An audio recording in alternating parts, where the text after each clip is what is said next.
Good morning, good afternoon, colleagues. Welcome to this very special event. Today, we will have an event called Documenting Child Labor, a conversation with humanitarian photographer Lisa Kristine. So I welcome you very warmly. This event is co-organized by the Permanent Mission of Luxembourg to the UN, the EU delegation to the UN, the ILO and UNICEF, and this is done within the context of the International Year for the Elimination of Child Labor. I will introduce in a second our very special guest. So Lisa, just bear with me for a second and I'll get to you. But before we start, I do have to do a couple of housekeeping announcements, just so that we're clear. So the first one is that this event is being recorded. There will be, unfortunately, no translation, so we're going to run the entire thing in English. There will be no interpretation. And anytime during the event, you can have your questions and answers. You can submit them through the question and answer function, which you will find at the bottom of your screen. You just click there and you put your question and we will make sure that it's being addressed. So before we hear from Lisa, and I will tell you about her in a second, I think it's critical that we listen to our conveners. And in that sense, I will first give the floor to the permanent representative of Luxembourg to the United Nations, Ambassador Brown. Ambassador Brown, you have the question, and it's very good to see you again. Well, thank you very much, dear colleagues, dear friends. It's a great pleasure to co-organize today's event with our partners from the European Union, UNICEF and the ILO. We are honored to have with us today Lisa Kristine, a humanitarian photographer who has dedicated her career, which spent over 3 decades, to documenting social issues, including child labor. Nearly 1 in 10 children worldwide are subjected to child labor, with almost half of them forced into hazardous work. These children are subjected to working long hours under dire circumstances, at great risk of incurring physical and mental harm when they should be safely in school. The economic and social fallout of COVID-19 pandemic will likely increase the incidence of child labor. Job losses and sharp declines in household income are hitting already vulnerable families, putting pressure on children to contribute. Next week, the ILO, UNICEF will release a new global estimate of child labor. But the full impact of the pandemic on child labor will likely only be known in the years to come. The International Year for the Elimination of Child Labour could therefore not be timelier. This year has become all the more critical to build momentum for global effort against child labor. To this end, Luxembourg, together with the EU, UNICEF, and the ILO, will organize a high-level event called, quote, Together to End Child Labor, unquote, on 11th of June, where I hope you all will be able to join. To make a dent in confronting child labor, we need to support social protection intervention, which will allow us to tackle intergenerational poverty. We need to invest in education, and we need to include children and young people in policy discussions and decisions that affect their life. Protecting the right of every child has always been a priority for my country. And it's also a key priority for Luxembourg's Human Rights Council bid for the period of 2022 to 2024. I look forward for today's discussion with Madame Kristine, and I hope the photographs and insights she will share with us today will serve as a wake-up call for all of us to take action to end child labor. I thank you very much for your kind attention. Thank you so much, Ambassador Brown, for your words and your references to Lisa's work, which is already giving us a flavor of what's going to come. Let me turn to our next speaker, which is Ambassador Gonzato, who's the Deputy Head of Delegation of the European Union to the United Nations. So, Ambassador, you have the floor. Thank you, Andres, and thank you, Christian, for organizing with us this important event about the elimination of child labor, which is a top priority for the European Union. And there was a clear commitment by the President of the European Commission, President von der Leyen, to apply zero tolerance to child labor within the European Union. But promoting the rights of the child is also at the core of our human rights policy worldwide. And we have made it, and we have renewed our commitment to eradicating child labor in our EU strategy on the rights of the child and in the action plan on human rights and democracy that we adopted last year, which guides our action globally. And we're also working towards providing children with the guarantees they need and to prevent, therefore, child labor happening within the European Union and more widely. And we've done so with the European Child Guarantee initiatives, which we are discussing at the moment, which focuses on the provision of basic services such as education. So many children worldwide now are prevented from having proper education because of conflicts, famine, and all sorts of crises, but also healthcare to all the children in need. But let me also say a couple of words about Lisa. As somebody who believes that culture can be a powerful vehicle for conveying messages and for renewing our commitment to tackling issues such as child labor, I'm really pleased that you're here, Lisa. I think the way in which you use your words, I followed one of your TED Talks, and you use your images. It's so powerful. It really spurs us into action. It shakes us out of our indifference. Your images of the children in the Himalaya on Lake Volta are really such a powerful piece of journalism, but they document what's happening in the world, but they also connect us emotionally with this situation. And I think this is very important, is to foster also this empathy and make sure that we do not forget, that we do not turn away. So thank you very much for being with us today. I'm really looking forward to your presentation, to seeing your images, and to the discussion that will follow from it. Thank you. Thank you very much, Ambassador Gonzato. And I appreciate very much not only the recognition to Lisa, but also just reminding us of some of the policies and the specific actions to address this important matter. So let's move on to our next speaker. And I would like to give now the floor to Ms. Beate Andres, the Director of the ILO office to the UN, and a very esteemed colleague. So Beate, you have the floor. Thank you so much, Andres, and really good to be here with UNICEF, and a warm thank you to the EU and the Luxembourg missions for inviting the ILO to organize this event. Also, a warm welcome to you, Lisa. You have supported the ILO's 50 for Freedom campaign with your powerful photos and stories. And ladies and gentlemen, when you look at Lisa's portraits, you really see the resilience of girls and boys. You see their hopes, you see their dreams. Your pictures, Lisa, have really made a major contribution in helping accelerate the ratification of ILO's convention. So many thanks. Over the next 2 weeks, we will see a massive global mobilization leading to the World Day Against Child Labour on June 12th, with events in many cities and with many children who will raise their voices.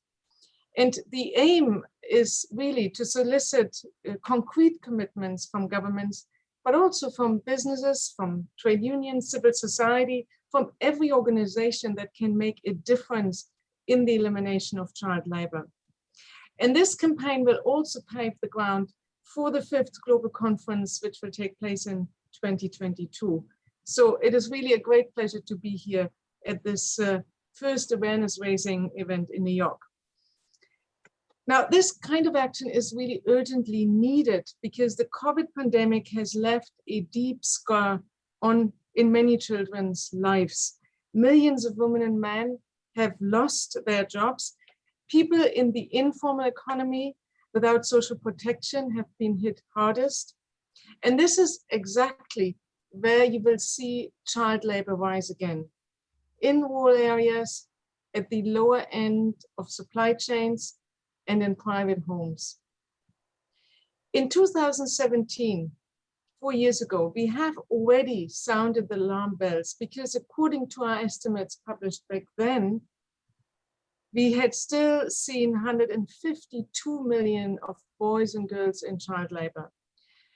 And we've also noted a reduction, a slowing down in the pace of reduction. So as we already heard from the ambassador of Luxembourg, next week, ILO and UNICEF will release new estimates.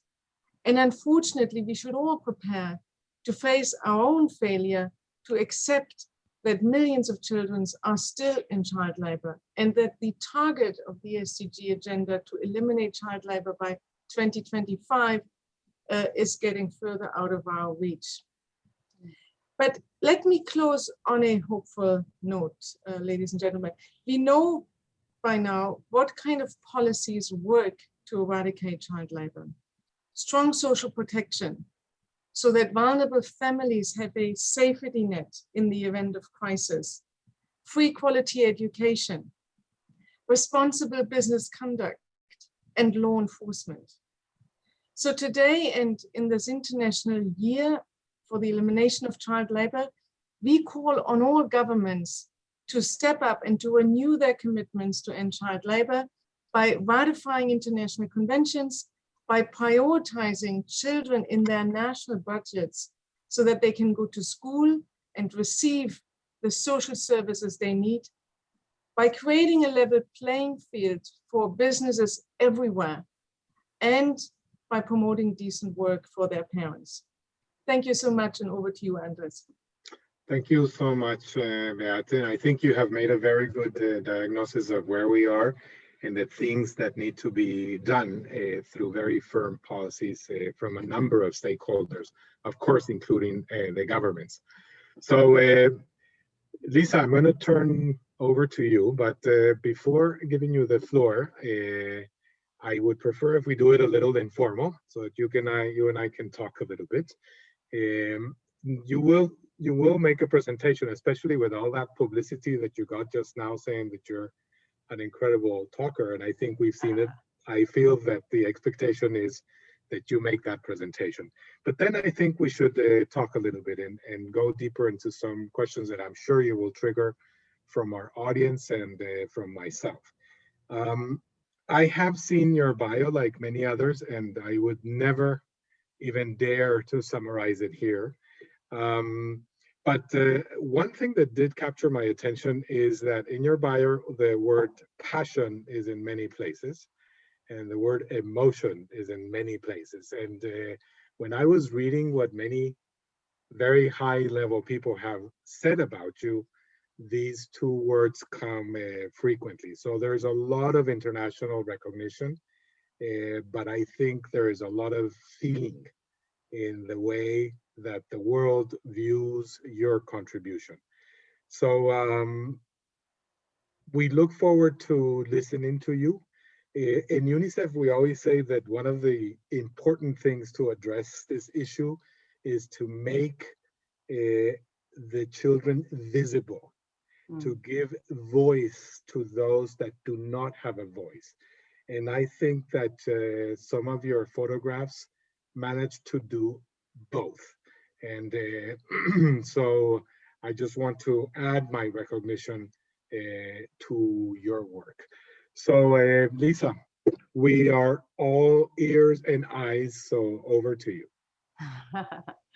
Well, it's just such a pleasure to be with all of you today. And thank you for taking the time. Good morning and good evening. What I'll do is share my screen and then we can begin.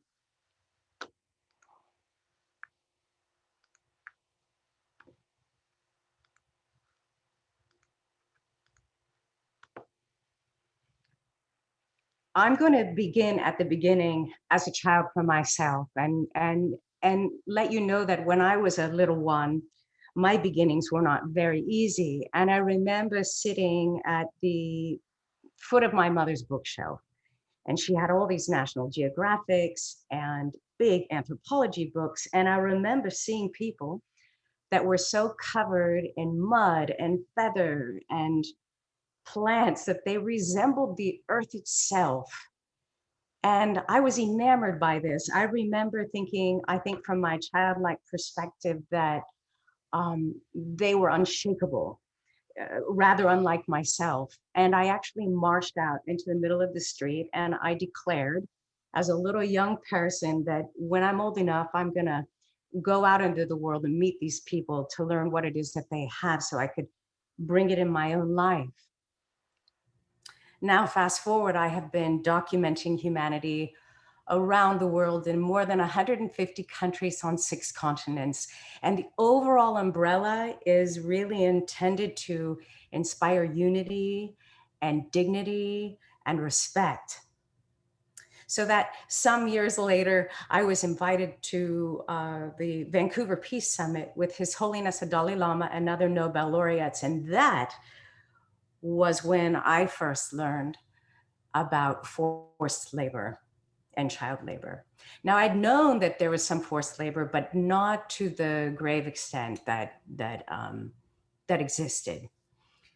And so today, really, and especially in honor of this International Year of the Elimination of Child Labor, I want to share my work with you and bring you on a journey to understand, or to see rather, these beautiful children in this dire circumstance.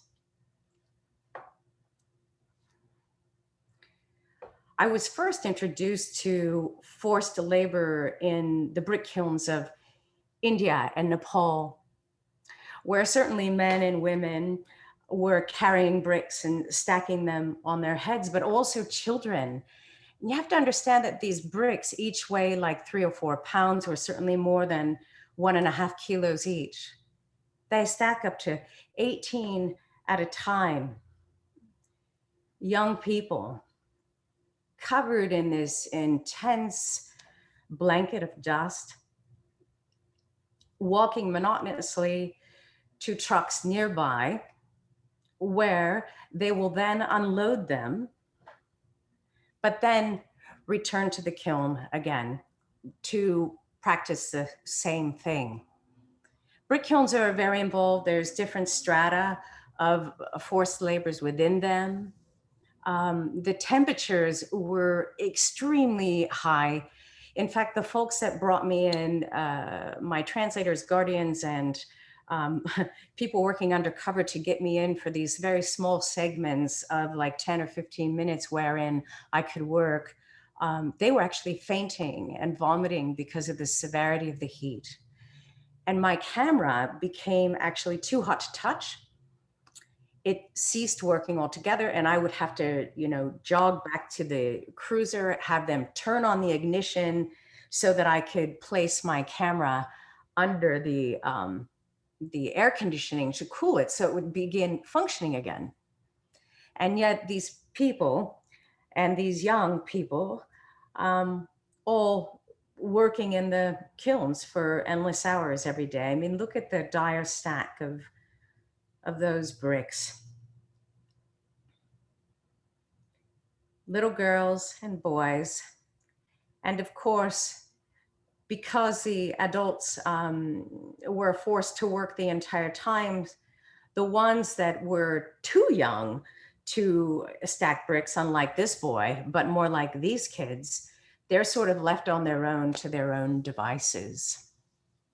It was really harrowing. I remember when I first witnessed this, it was extremely challenging for me, and I actually started to cry a bit, and I was quickly reprimanded by the fellow next to me who very quickly informed me that that was not safe for myself, but more importantly to me, it wouldn't be safe for the people I was documenting. And in that instant, I had this realization that indeed, I think we can all do what we can to help. And I knew that my ability to create images was the help I could manage. And the rest of the helping of these young children would have to be at the hands of experts in the field. And I remember that being a quick realization for me at the beginning of my journey. I think often when we imagine child labor or have thought about it, we've thought of the textile industry. Indeed, those small hands can really do the detailed work. But unfortunately, these children are working in often really dark, dank areas for arduous hours. These antiquated looms are extremely powerful, and sometimes they snap. And I saw some of the children who lacked fingers due to the severity of the injuries. They work very long hours, never complaining, sweating, tirelessly moving forward.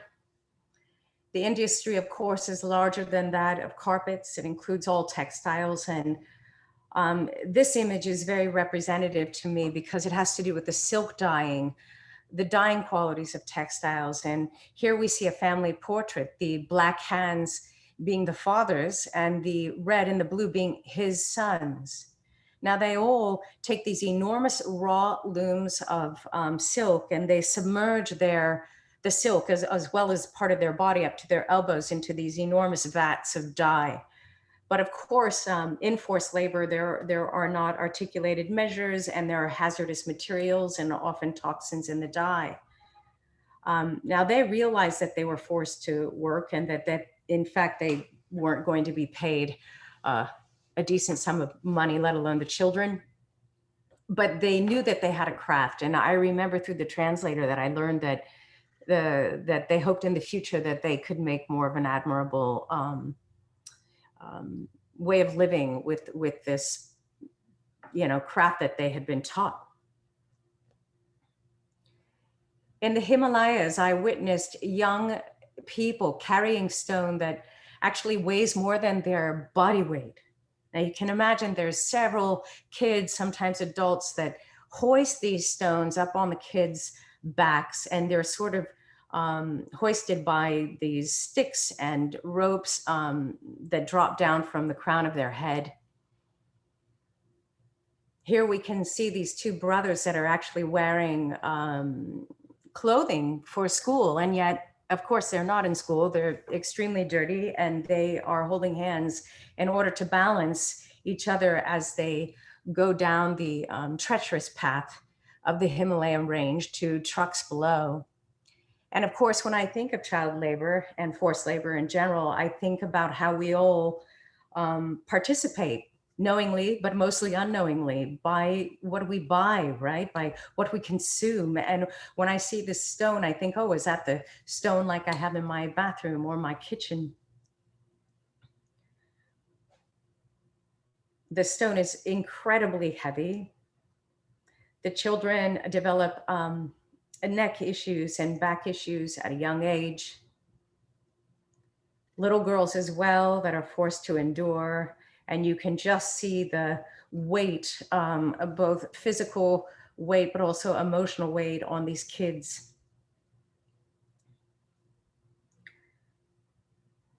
We're all aptly aware, I suppose, of the sex industry around the world. I know of the 43 million people that are enslaved, more than 70% are women and girls, and an enormous percentage, something like 75, are exploited. So forced labor for minors is treacherous in the sex industry. And I remember being in Nepal, where they don't have brothels, but rather what they call cabin restaurants that are dark, dingy places, often below the surface of the ground. They're separated by plywood and little curtains, and each room has a number in it. And young kids, girls and boys, certainly adults, but young ones too, endure tragic sexual assault at the hands of the purchasers. I worked as well in Sanagachi, which is Asia's perhaps largest brothel, maybe even in the world. It's enormous.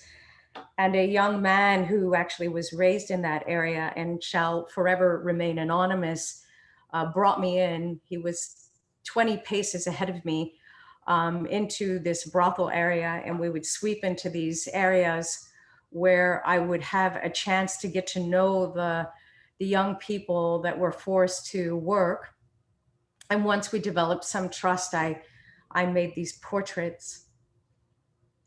We have this issue, of course, all over the world, including the United States. And while I actually had done, humanitarian work in more than 150 countries, I actually had never made a photograph in my own country, the United States, until some years ago, I decided to photograph the sex industry in Washington, D.C., which is basically at the foot of the embassies there. And I saw many young girls there dressed so heightenedly sexualized and inappropriately abused. It was rather heartbreaking. Holly Smith is one of the young people that I met, and she told me the tragedy of her story, but she's an actual hero. She's all of these people, oh my gosh, they've inspired me so much in my own life. But this young Holly had been forced into prostitution when she was 14 years old. And the beauty of her being able to be released from that is that she became a biochemist. She was married and she has a very fulfilled life. And now she's an enormous advocate for forced prostitution, especially for minors, and has dedicated her life to helping others.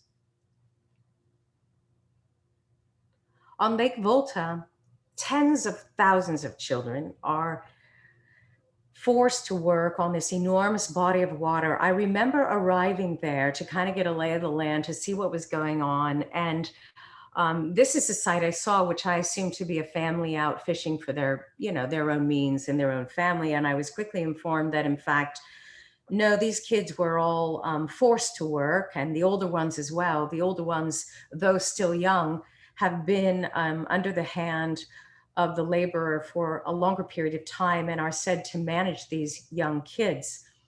I think in that way we have to acknowledge how much this sort of forced labor can exist in situations where we don't recognize it as forced labor, but just as young people creating, being in activities of fishing or helping out at a restaurant when they actually may be forced to do it. There's a huge price in the fishing industry for the abuses of forced labor, and especially amongst children. Much like the textile industry, they are prized for their small and agile hands, the ability to remove things from the nets and to untie them.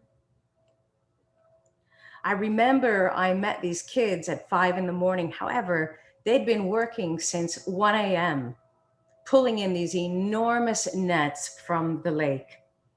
There's so many of them that have to pull in these nets. But if they had the fortune of securing a great amount of fish in the lake and pulling it in, those nets would weigh nearly 1,000 pounds. That's incredible to me. I think one of the most challenging things that I've learned beyond the abuse of forcing children to work so many hours a day is that these particular children are not taught how to swim, and yet they work on, the largest man-made lake in the world. These little kids on boats. It's incredible to me. Since Lake Volta is a man-made lake, there are skeletal tree limbs that rise up from beneath the surface. And as you might imagine, when they toss those great nets out into the lake, they get tethered sometimes on those limbs beneath the surface of the water. And they literally take the children and throw them into the water to untether those nets. I just imagine what it's like to be such a young person working these countless hours a day and finishing up and then having to help out domestically around villages. Little girls and boys, all of them that I spoke to through my translator, shared stories of other kids that they knew that had drowned on that lake while they were forced to, fish. This young boy is called Kofi. I met him at a shelter where he was being rehabilitated from forced labor. These kids have to learn how to be kids again, how to laugh, how to play. And when I made this image, he was actually bathing at a big well behind the shelter, and he's all wet because he was hoisting these big buckets over his head. I learned some months later, once I had returned to the States, that he had been reunited with his parents. And what's even better is that he's being educated, of course, and he will perhaps be able to realize his potential because somebody took a stand for his rights. And that always really sits with me, that we all have this possibility to help. In Ghana, I went down illegal gold mines where miners are forced to remain beneath the surface of the earth for 48 to 72 hours at a time. They go down with 3 items: an empty bag in the hopes of filling it with gold, a couple primitive tools, and then these sort of rickety flashlights that are tethered to their head by these tattered elastic bands. Those tree limbs that you see him climbing down on, this is an illegal mine, so they're not aerated, they're not safe. In fact, those tree limbs are very slick from the moisture of the earth, and people frequently fall, and some, of course, endure falling to their death, which is a deep tragedy. When they come out of the earth, some 48 to 72 hours later, they're soaking wet from their sweat and from the moisture beneath the surface. There's kids in these mines working, and once they bring the bags of rocks up and that contain the gold, those are then transported to another site known as a pounding site. Now here you can see a lot of people with these barrels using steel rods to pound the stone into smaller pebbles and then into powder. So these children are working with all of this dust that they're breathing in. You see the young boys and young men start to get stronger and stronger. And it's, I learned that after some years, they frequently develop lung injuries and illnesses that lead to tuberculosis. It's extremely sad. Young kids pounding, you can see all these little kids using these steel beams and pounding them to create the powder that then will be sifted with water to pull the gold out. Now, beyond that, when they do mining with the water to sift the gold out, as you can see in this pool, they use mercury in the process because, of course, the mercury draws the gold away from all the other alien elements. And the waters that they work in are poisoned with mercury. And this particular image, this pool is largely full of women, but there are also young girls working in there. And of course, you can see this young boy that's too young to do anything in the foreground, just sitting in one of the buckets that's used for sifting. This is a young boy that's pulled out to hold his child while they were moving some of the tools.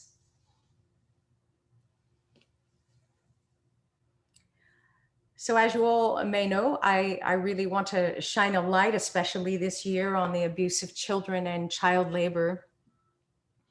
When I was in the field, I photographed people that were in the element of working and in this forceful environment, but also when I had a moment and it was safe for them as well, I made these portraits with candles in order to shine a light on the situation.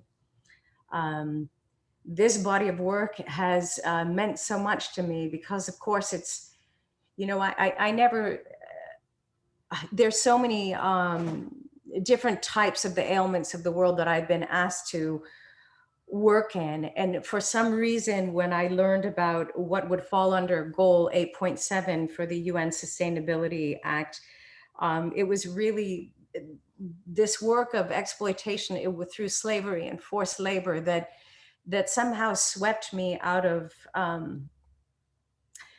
myself. I actually couldn't sleep, and I had to go make this work on the front lines. And this work has been so meaningful to me because I think what it has the power to do is to transcend language and to make all those laws that we hope to impose upon others to eradicate this and all the means. I hope that it brings people out of their head and into their heart so that we have the momentum to keep moving forward. That is what I would like to share with you today. And if you all have any questions, I am certainly here for that. Thank you for having me. Lisa, thank you so much and for such a powerful presentation. And I'm sure that everybody today has felt the same way that I have felt. And thank you. I encourage colleagues to please put your questions in the questions and answers, and we will try the best. Let me just start with something, Lisa. You know, one of the things in UNICEF, in a certain way, we feel it as well. You know, we're always surrounded around difficult situations, and you know what you've shown to us is difficult. It actually, it's sad. How do you find happiness when you're actually doing this work? Where do you find that happiness? Well, I think that the notion of doing, the notion of activity, knowing that what I'm doing is shining a light on it gives me a big ray of hope, because if I was not active doing what I knew to share what I could about this issue, I don't think I'd sleep well. But beyond that, it is challenging, especially really witnessing the underbelly of society and seeing people in such grave circumstance and abuse. It's really balancing it out with my other work, which is indeed so hopeful and reverential. And it's the dualistic quality of working with what is challenging, but also what is so deeply meaningful, and knowing that beneath my overall mission, which is unity and dignity, that the elimination of child labor is possible. And I want to be a part of that movement. And that to me is very uplifting, you know? Lisa, and when you're going to do, let's say, you know, when you went to Lake Volta, what comes before? Like, what is your research process? How do you identify the place? How do you make this decision of going to a specific place? How is that process before you actually get there? Well, life being a collaboration, indeed, is how I think the best songs are written. And I work with other agencies on the ground, other NGOs that are doing harrowing work, and collaborate with them to shine a light on what they're doing, and to work with people that have very intimate, hands-on qualities of work in any particular area. So whenever I would fly in somewhere, I'd be with just a few people that work distinctly in that very area under that banner of forced labor. And if the labor changed in the area that I'd be working on, then the group of people I would that would bring me in would be different. And all of that work was made in these tiny little segments of like 10 or 15 minutes because of the lack of safety, mostly for the people, but also for me. That brings me, you know, somebody in the audience is asking exactly that too. Did you ever, I'm sure you got, I'm going to ask you if you did, but I'm sure you did, you know, like a pushback from the owners of the bricks or the gold mines when you were photographing? Is there something that you can tell us from that experience? Well, I can tell you that the great body of my overall work is made with a 19th century view camera. And I knew when I was going to do this particular work in the field that on the front lines, that I would go down to a 35 millimeter, which is very fast and agile because of the spontaneous and dangerous notion of making the work. So you're right, there's nobody that's going to lay out a red carpet for somebody coming in to show exploitation under the banner of any particular business. However, those folks, my little angels, those guardians who I revere so much, that would bring me into the situations, worked intimately, mostly undercover with these people.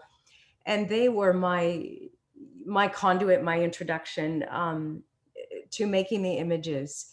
And again, it was done in such a swift manner. There was, I didn't have any extra time to be there. It was very quick, very in and out. And Lisa, one thing, because I think you're making a very strong call to action. So when we observe your photographs and the colors and the expressions and the story behind them, I feel that you're making a very strong call to action. So my question to you is, what does any person can do? Sometimes individuals, you feel like this is too much and you sort of go into inaction mode because you can't figure out what to do.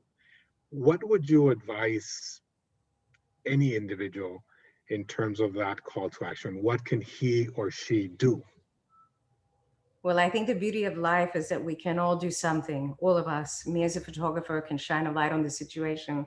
A graphic designer can pull together a website that gives a voice to the voiceless and uses images to share and facts.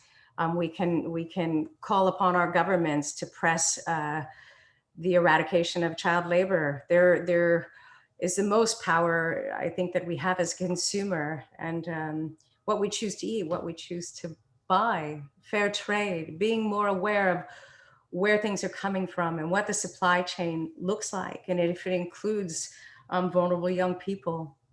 I think there's always a beginning, and the beginning of peeling away that onion is the little steps that eventually lead up, I believe, to a tremendous shift, I think, in society, and hopefully in this case, a global society. It's interesting what you say, because of course, as a client, I can buy apparel, I can ask questions, and some of these, there's some level of transparency, and I can make a decision. Do you have opportunities to speak to businesses? Some of them that perhaps their supply chains are a little less transparent. Like, for instance, we all have phones, and we all know that this has cobalt, and we all know that there's lots of child labor behind it. Do you have opportunities to address the companies that are producing some of these goods? I do speak at different corporations, and I think it's really good to note that corporations such as Apple are working with an organization probably that we're familiar with here, Goodweave, to look into their supply chain. A lot of companies now are, because I think we've come to a place in the road where the layperson, the general public, is becoming aware enough of exploitation to press upon those companies to do something. I don't think even with companies going into their supply chain, I think it's going to not be an overnight sensation, being that exploitation is just being discovered over the last 10, 20 years. I think there's still so much secrecy. There's even the statistics, I don't know if they're very settled yet, especially in terms of slavery, because it's all so hidden. So I think that we have a journey to go on, and I think sharing like this is very helpful, and whenever I have that chance, I try to do that with companies. Yeah, no, that's very good. And also, I mean, you mentioned the difficulties of having data and information. One of the things that UNICEF and ILO were always reminding governments is please more data, because it's so hard. And that takes me to my next question. What about governments in the places that you visit? Do you also speak to some government officials? Do they know that you're there? Do they know what you're doing? Or do you prefer to avoid that kind of contact? Well, I think governments know what I'm doing when I'm speaking, because I will do that. I'll go to different heads of state and speak. And it's very important to me to put a voice of advocacy along with those images. When I'm out photographing, no, I don't. I'm just out doing my work. And I obviously keep as quiet as possible with that, with most of my work, actually, just to keep it low key. Let me, there's a question that is coming from the audience, which I like, is these conversations with children, which are wonderful always. Yeah. What's their curiosity like when they see you doing what you're doing? What kind of questions do you remember that they've actually asked you anything? You know, first of all, when I'm in the field in those kind of intense situations, I don't interrupt them at all. Like I try to keep, I fluidly move around them in order not to impede what is expected of them and have them pay the consequence for it. But when I did have those moments to talk with kids, kids are so full of heart. They're so full of curiosity. And I think they're mostly curious about my camera and seeing their photo on the back. They love that. They didn't really ask me too many questions, but to be fair, I had in those moments to speak with them very little time. In the case of the young people that were working in the dyeing industry, I remember them, as I expressed, knowing that they had a talent. And I love that they knew that they had a talent, and they also were educated to know that they could be paid for it if they can get out under the hands of this forced labor. And hearing that kind of like uplifting knowledge, knowing that they're on the road to success in whatever incremental period that may take, is always really moving to me. Now, there's another question from the audience, which is also related to, they have two questions. One is, in these conversations with children, did you sense that they knew what was going on with them? You know, I think in a way, you know, there's some social norms in different societies, and then it's accepted that this happens. But I wonder if you perceived at some point that they knew what was happening from your own interest in their situation. Yeah, that's a great question. And I actually think more often, depending on the place, a lot of the young people didn't know. A lot of the young people, I think, were either forced in the situation along with their parents, or perhaps it was inherited generationally, in which case they certainly wouldn't know. There were some kids that knew that something wasn't right.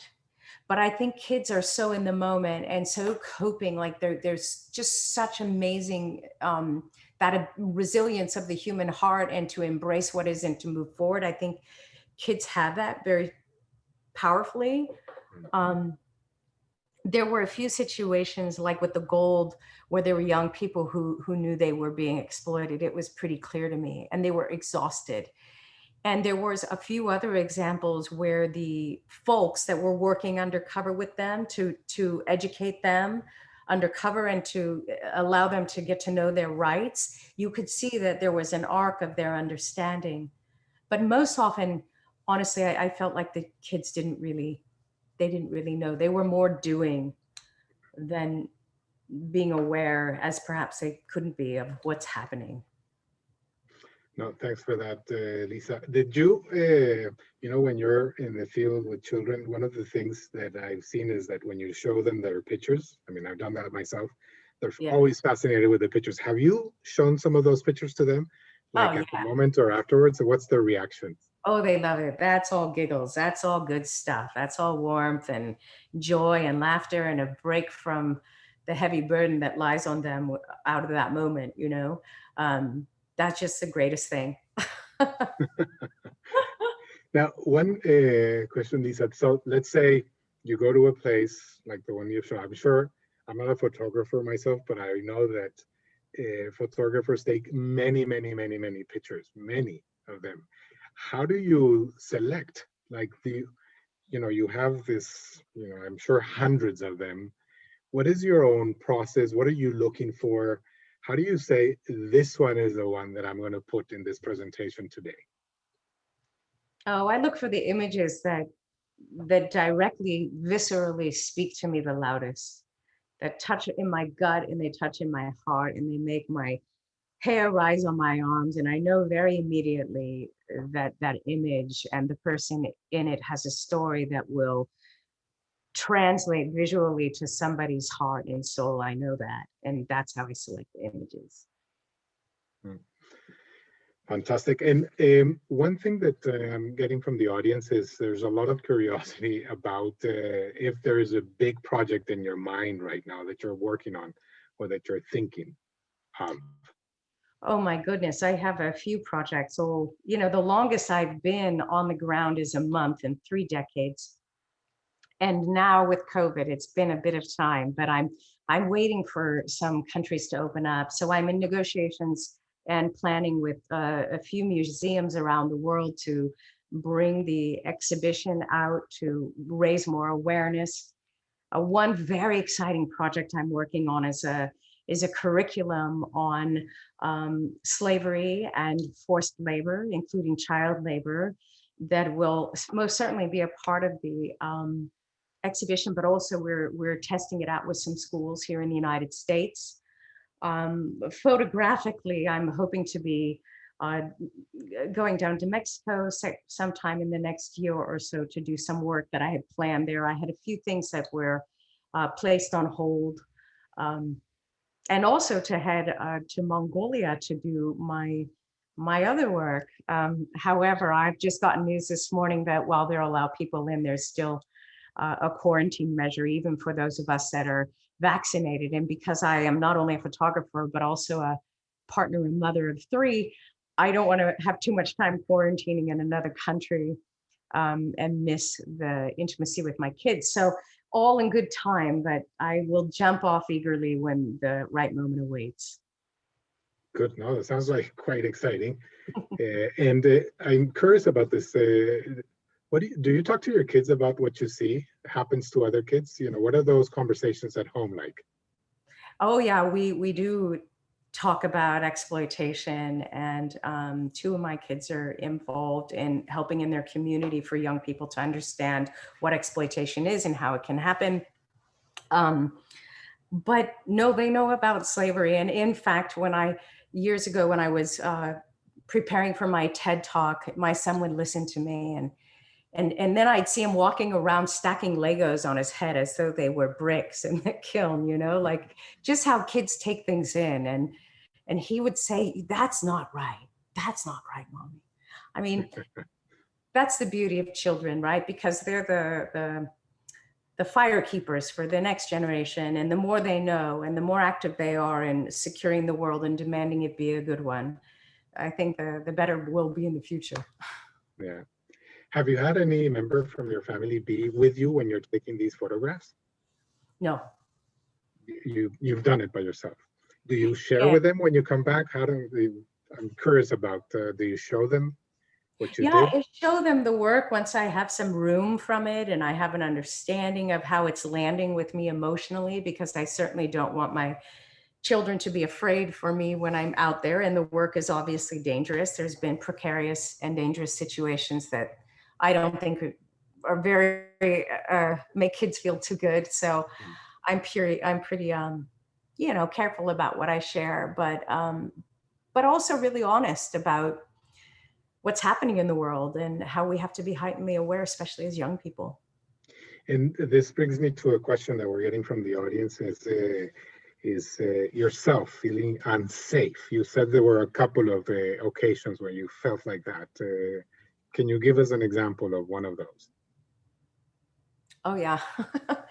Well, there's cases in which we heard that you know, the labor holders, the slave holders were returning, and you could see them in the brick kilns coming from a distance in their car, and the dust kicking up. And the folks that were with me, there was usually 4 or 5 people, one at my side when I'm working because I'm so submerged, and then a few around the perimeter to see what's happening. And when we were alerted, you know, it was like grab and run. And there's other times when I've been down the illegal gold mines and, you know, security's up with AK-47s, hearing about a photographer and, you know, having to remain underground and hide for a period of time. And most frighteningly, really, to me, was when I was doing the work in Washington, D.C., and I was working undercover, and I was wired and dressed in jeans and boots and a North Face jacket, but I had little hidden cameras, and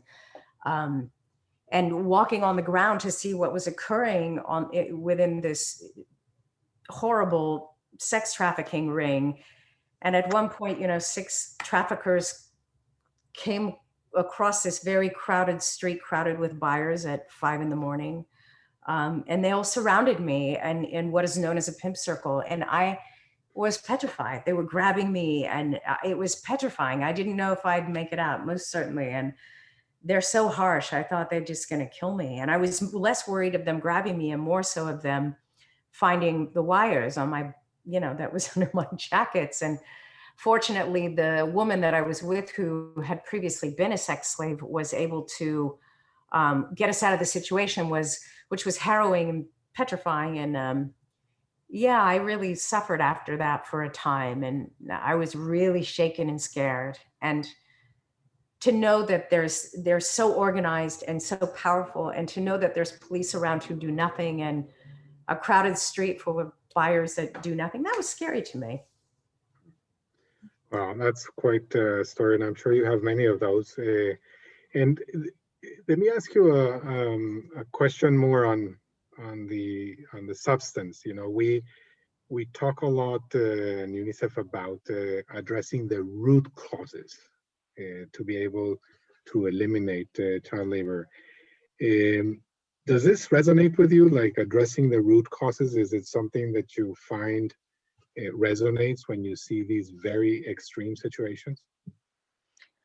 Yes, of course, the resounding word would be poverty, right? This notion that people have to make dire sacrifices in order to survive, and that people that are vulnerable are more likely to come upon somebody such as a trafficker or somebody that's going to exploit them and believe a false lie of a false promise, a better education or a better job, school, and then find that they're been lied to in this horrible predicament.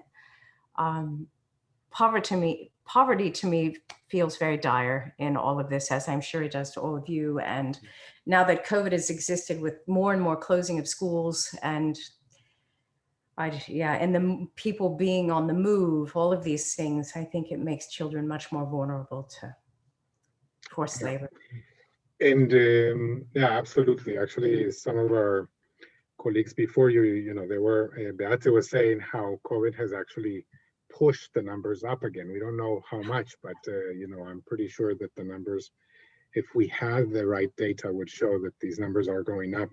And let me bring you to the US. I was not expecting a picture from your own country at that point, at a photograph. And does it feel different in a way that you're actually looking at your own country, a high income country with a lot of capacity, far cry, in terms of development, many other things compared to these other countries that you showed. Yeah. Does it feel different for you? I think that it does feel different. I think what feels different on the onset when I began this work was the denial in our own society here in the US that this sort of exploitation occurs. And that's what prompted me to do the work in Washington, DC. But I think what's so sad is that, this sort of exploitation happens everywhere. It happens in every country. And when I was in Washington, DC, and just seeing people on the street and seeing police cars and them not doing things when there was sort of these heated elements that were occurring where girls were being definitely abused, and just them not doing anything. I think that in America, that was like, wow, that was super sad. And I know that occurs, but when it occurs a few feet from me, I was just really taken aback by that. I think this international illegal crime that's occurring is intense and dire, and I can't wait till we can get a grip on this, honestly. Is there any way that you can that you follow up on the stories of some of the children that you photographed? Do you know of them afterwards? There are times when I do get news or when I check back in, but it's pretty rare that I can find them again. Most people have moved away. Like, for example, the kids with the stones, that once those images came out for a while, that ring fell apart. But it probably went up somewhere else, so there are circumstances in which I hear about people's, recovery and what they've prospered onto. And, what I've really noticed is a lot of people that are in the anti-forced labor movement have been young people that were exploited themselves. And it's no small thing when you've been in that sort of atmosphere, environment in which you're being, you're under this fear of threat, right? It's not, it's a really extreme thing. And when those people go back in and risk their lives to help others, oh, that just like gives me the chills every time. Those stories are rather remarkable to me. I think what I've learned mostly through doing all this work is the real truth about the resilience of the human heart, how people can go through things, but that resilience is so powerful. And I've learned a lot from that.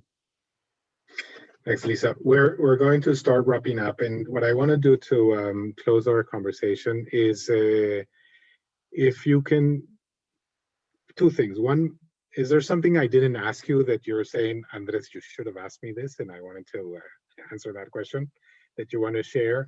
And also a final message to all of us that you perhaps want to convey just in closing.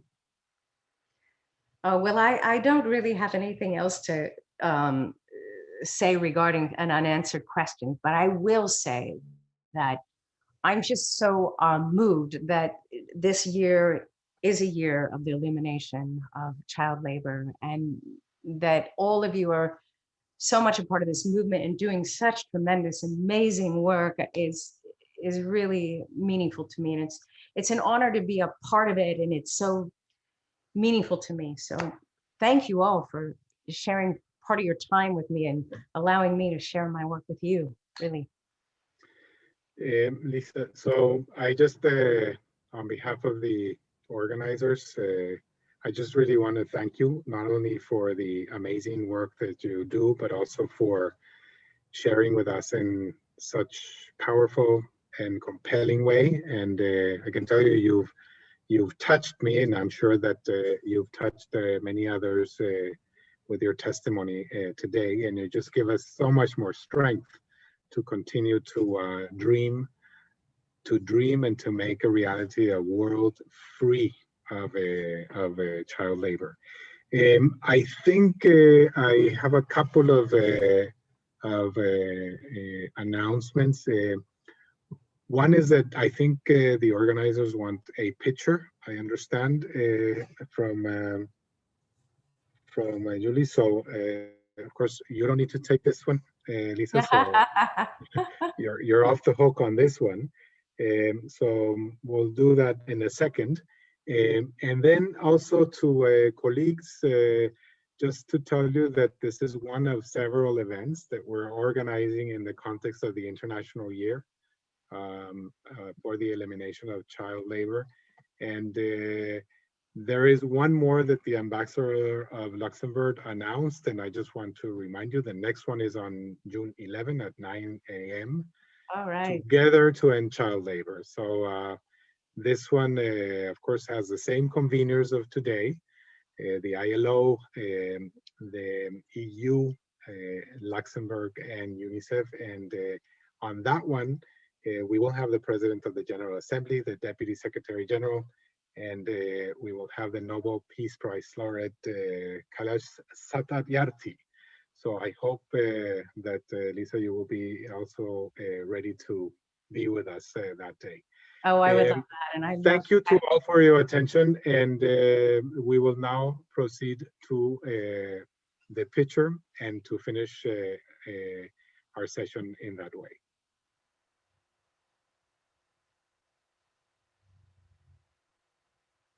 Okay. Thank you, colleagues, to all of you for participating, and to the co-organizers for a fantastic hour together. Lisa, thanks very much. Huh? You've been fantastic. You were really great. Thank you very much. Thank you so much. Have a lovely day. Thank you. Thank you. Thank you. Thank you.